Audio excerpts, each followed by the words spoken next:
pul to'ladi degani sotuvchi yoki xizmat ko'rsatuvchi uning quli, hamma aytgan narsalarini bajarishi shart degani emas.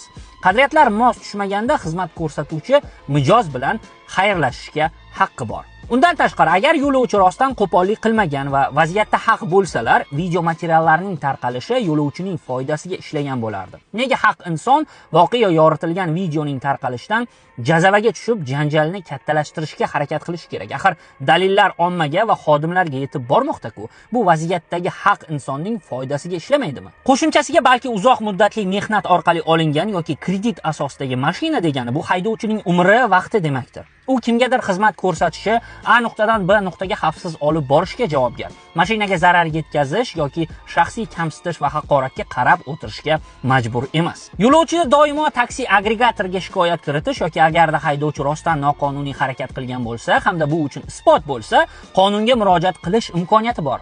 Qonun va rasmiy xodimlar o'rnini bosaman degan shaxslarga emas. Endi tomonlarning harakatlarini solishtirsangiz, yo'lovchi manziliga yetolmaganidan video materiallar tarqalishi ehtimolidan jazavaga tushdi. Haydovchi esa o'z mulkini himoya qilgani uchun, yo'lovchiga xizmat ko'rsatishni istamagani uchun jamoa bo'lib kaltaklandi. Unga jarohat yetkazildi. Xulosa esa voqea asosida kim qay darajada qonun buzgan bo'lsa va uning sudga taqdim etilgan dalillari asosida ayni shu darajada jazo olishi shart. Fikringizni qoldirishni va xodimlarni belgilab munosabat so'rashni unutmang.